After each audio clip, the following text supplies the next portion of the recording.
Hey babes, and welcome back to Elevated with Zai, the space where we glow, grow, and level up in every way. If you're new here, hi, I'm Zai, and trust me, you're right on time. So today, we're diving into something I wish I knew earlier within my PCOS journey. Did you guys know that there are actually different types of PCOS? It's like a lot of us get diagnosed, but nobody tells us that the way it shows up in your body might not look the same as anyone else's. So come along with me and let's break down these different forms together. Quick disclaimer before I start. I'm not a doctor, I'm just sharing my journey and my perspective. If you're struggling, please reach out to a healthcare provider or therapist who can give you support tailored to you. So when it comes down to PCOS, a lot of people don't realize that there are different types, and understanding which type you're dealing with can really help you figure out what's going on in your body. The first type we're going to discuss is insulin-resistant PCOS, and this is actually the most common. This happens when your body has trouble using insulin properly, so that means that your pancreas is producing more of it. That extra insulin can increase testosterone levels, which then throws off your ovulation, and some of the most common signs of this can include sugar cravings, weight gain that usually shows up around the belly area, energy crashes after eating, dark patches on your skin, and of course you have the irregular or missed periods. Managing it often comes down to balancing blood sugar. So a way you can do this is through your food and movement, such as focusing more on protein and fiber meals and limiting processed sugars, and even adding exercise such as strength training, because that's really helpful, or even something as simple as walking after eating. Some people also use supplements such as inositol, and I hope I'm pronouncing that correctly, but I'll put it up on the screen.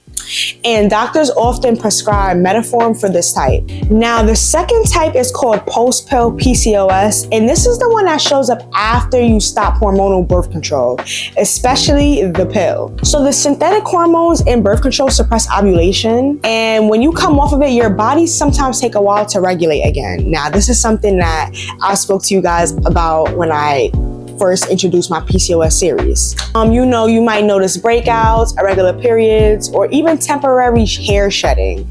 That's something I noticed definitely. My freshman year of college, I didn't know what was going on. I just thought that, it's because I'm in school and I'm stressed. Maybe that's why my hair is falling out, but that was a sign of the post-pill PCOS right there. The good news is that this type is usually temporary and can clear up within 6 to 12 months. But as far as supporting your body, you just have to have good nutrition, quality sleep, and gentle exercises that can help while your hormones are trying to rebalance.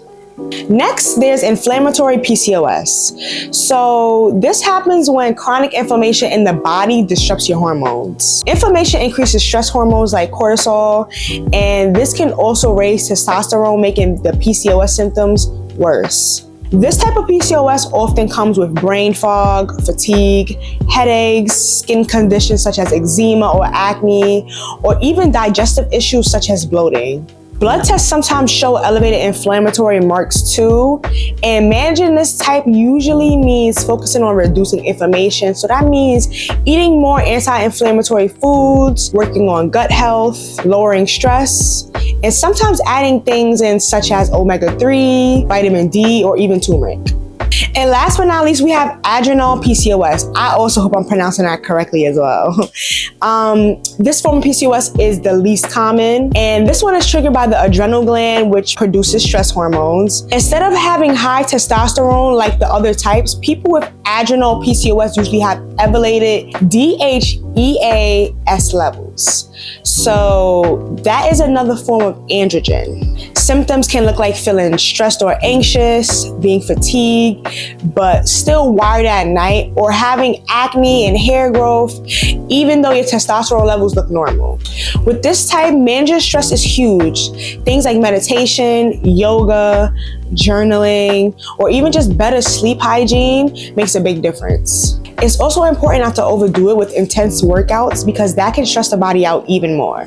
Now, not everyone fits neatly into one of these boxes. It's really common to overlap and have signs of two types at the same time. I have personal experience with that. But learning about it gives you a clearer picture of what could be driving your PCOS and what strategies might help you the most. So now here's the tricky part. When it comes to PCOS, you can't always fit neatly into one box, like I just previously said.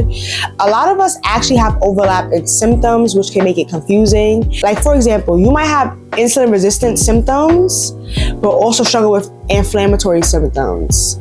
And that's actually completely normal because PCOS isn't a one-size-fits-all condition.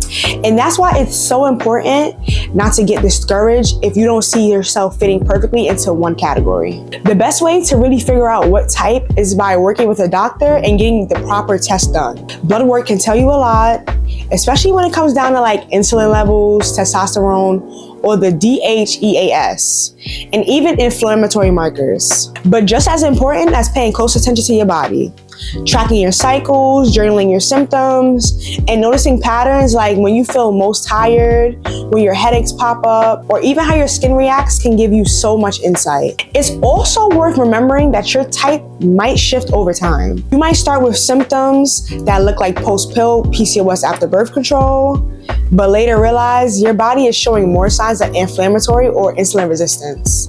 PCOS is really a spectrum, and your journey can change depending on lifestyle, stress, or even age. So the more information you collect about yourself, the easier it gets to connect the dots and actually find strategies that work for you instead of just guessing. For me personally, I feel as though I lean more towards the inflammatory PCOS, and I only realized that after connecting the dots between my symptoms and my test results.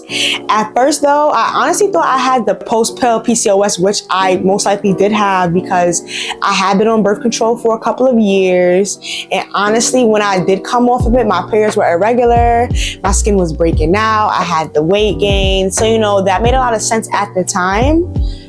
But the thing about post-pill PCOS is that it's usually temporary. Months went by, then years, and I was still dealing with the same struggles such as irregular periods, fatigue, and other symptoms that didn't really go away. So that's when I started paying closer attention and realizing my symptoms lined up more with the inflammatory PCOS.